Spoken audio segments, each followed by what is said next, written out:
scissors. Pour ce mouvement, ça nous demande d'aller bien dégager les tissus des lignes des bras, parce que les bras vont être vraiment le cadre, le support, le soutien, afin d'accéder à la ligne antérieure superficielle, LAS, depuis le bout de nos orteils jusqu'à notre fascia sternochondrale, nos 5e côtes ici. Alors, ça, on avait déjà commencé à vider un peu au niveau des grands et des petits pectoraux. On peut le refaire avec la balle, d'aller trouver ici cette compression-décompression pour aller vider, étant donné que nos bras vont aller vraiment être dans une situation pour permettre à la colonne vertébrale de se suspendre dans les airs et de monter dans la ligne antérieure superficielle. Donc on peut repasser sur les pecs ici. On peut complètement le faire également debout pour ne pas utiliser ses bras et de le faire debout contre un mur. Donc on va se compresser contre le mur et pouvoir vraiment bouger tout le corps sur la balle en relâchant le bras évidemment. Donc on peut faire ça effectivement des deux côtés. Et puis à présent, on va se rendre compte que eh bien, on a besoin d'aller vider un peu ses biceps et ses fléchisseurs de l'avant-bras qui eh bien, composent les lignes brachiales profondes et superficielles. Une manière d'aller vider le biceps et qui est totalement non conventionnelle mais qui fonctionne extrêmement bien, c'est en s'allongeant avec le front à terre, le bassin en l'air, et puis ici on va aller twister le pouce d'un côté et pousser avec l'autre main pour poser la tête sur le biceps. Poser la tête sur le biceps ici et d'utiliser vraiment le poids pour aller visiter la tension de ce biceps. Je relâche le poids et je viens juste dodeliner de la tête avec la paume de la main en l'air pour essayer d'informer les fibres qu'elles peuvent se séparer les unes des autres et se décondenser d'un côté et de l'autre.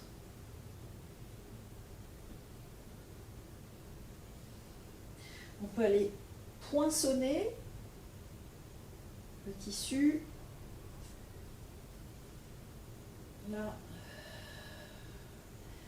on va, dans ces fibres bloquées en position courte, on peut percevoir vraiment des trigger points, c'est-à-dire que je mets du poids dans ces tissus, mais ils n'ont aucune résilience, c'est-à-dire qu'ils n'ont pas la capacité d'accueillir le poids de ma tête, et d'où le signal douloureux.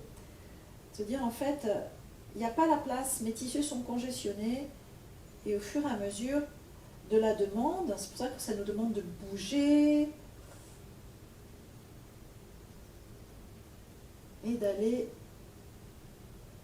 comprimer, décomprimer, faire des frictions latérales.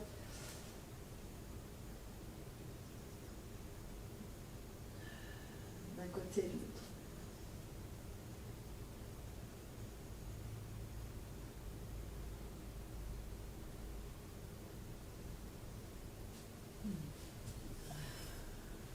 Et percevez comment, à présent, vous redressant, en lâchant les bras de chaque côté, comment l'humérus peut pendre un peu plus au bout de la clavicule et que d'être eh bien, moins monté en gravité, mais complètement redescendre vers le sol. La sensation d'avoir des bras plus longs aussi. Hein. Bien. Et puis cette portion de l'avant-bras, nos fléchisseurs, parce on utilise en permanence nos mains, nos doigts, on a souvent des activités vers l'avant de notre corps, donc les tissus vont comprendre au fur et à mesure de leur utilisation que ils peuvent rester bloqués en position courte en fait. dès lors qu'on vient mettre du poids sur ces tissus, eh bien, ils n'ont pas de résilience, donc le corps va aller stocker l'information, c'est-à-dire mon propre poids, dans mes articulations environnantes. Donc dans ces jonctions tissulaires, il nous appartient vraiment d'aller nettoyer, réinformer, fluidifier ces tissus pour qu'aucune de nos articulations puisse subir en fait le poids, mais que nos articulations sont finalement des discontinuités osseuses où le poids peut tout à coup être redistribué dans toutes les directions. Pour les avant-bras, ici, on va aller utiliser le poids de l'autre avant-bras et en fait l'outil de l'ulna et juste de verser le poids de son bassin dessus. Là. Et c'est pas un effleurage, c'est vraiment je poinçonne, je vais dedans, je peux lâcher le poids de la tête. Ici, et je peux aller punaiser et explorer au nord, au sud, à l'est, à l'ouest.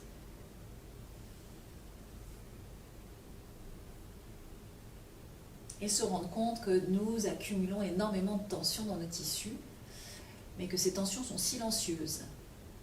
Et que dès lors qu'on leur demande d'accueillir notre poids, elles n'ont pas la capacité de le faire. Et comme on aimerait que nos os flottent dans le corps, eh bien ça nous demande de décongestionner, de décristalliser ces fluides qui se sont trop densifiés, un petit peu à l'image d'un glaçon en fait. Là, on essaie que ça redevienne fluide.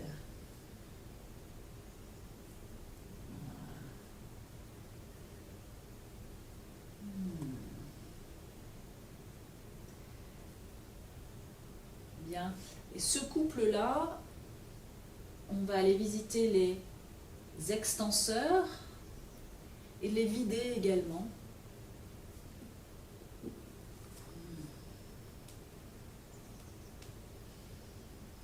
Donc je comprime, décomprime, comprime, décomprime.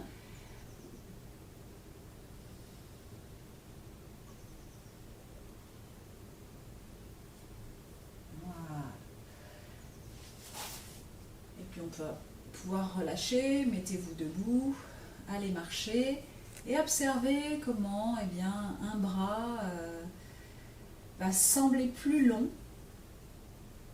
maintenant que les os peuvent vraiment tomber vers le sol et qu'ils ne sont pas empêchés par des tissus congestionnés. Voilà, je pense que vous pouvez voir chez moi la différence entre un bras et l'autre. On peut se rendre compte l'importance d'aller vider très régulièrement nos fléchisseurs des avant-bras et les extenseurs afin de pouvoir libérer la nuque et l'épaule. De l'autre côté,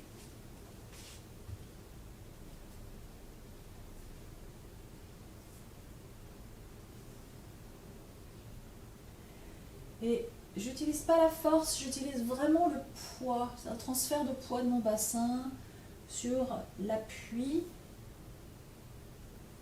Et je peux changer l'appui millimètre après millimètre dans les fléchisseurs de l'avant-bras qui composent la ligne brachiale superficielle.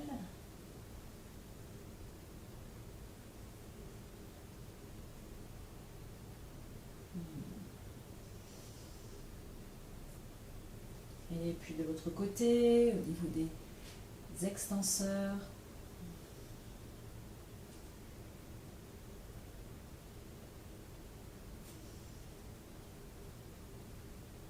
Et ça va être ces préparations tissulaires, ces hydratations faciales par compression, ces hydrafascias. Eh bien, ils sont valables pour les 3 prochains du répertoire, ciseaux, bicyclette et shoulder bridge, étant donné la demande importante sur ces tissus qui doivent suspendre le poids de mon bassin. Bien. Allez mobiliser vos poignets, les coudes, les épaules.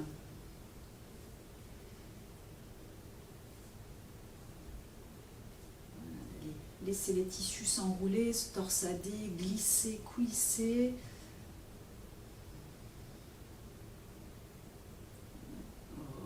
Bien. Un départ comme un rollover.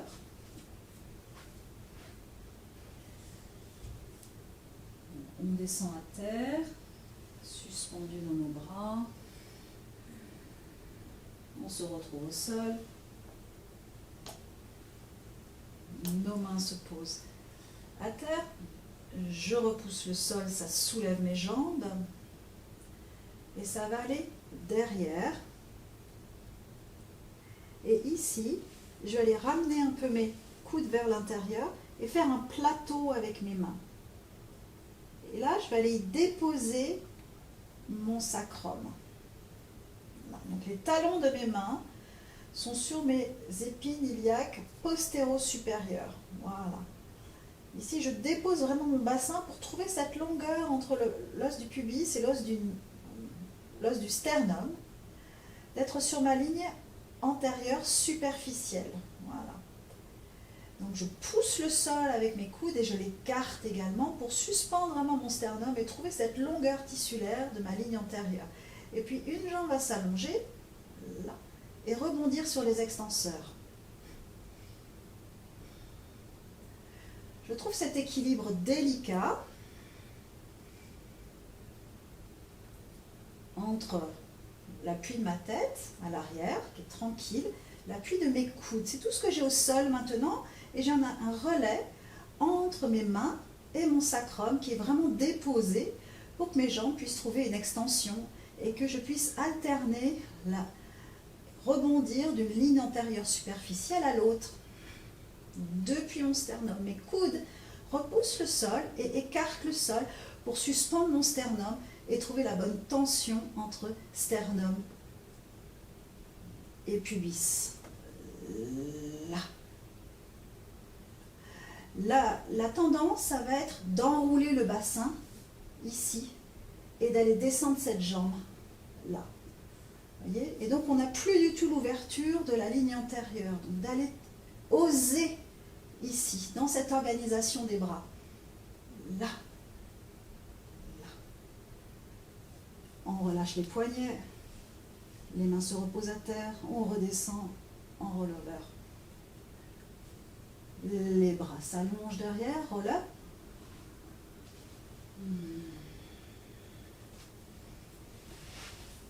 Donc c'est vraiment trouver le ressort, l'élasticité des tissus entre le bout de mes orteils et le sternum dans cette magnifique mouvement. Donc ça demande effectivement une organisation des bras pour suspendre notre bassin.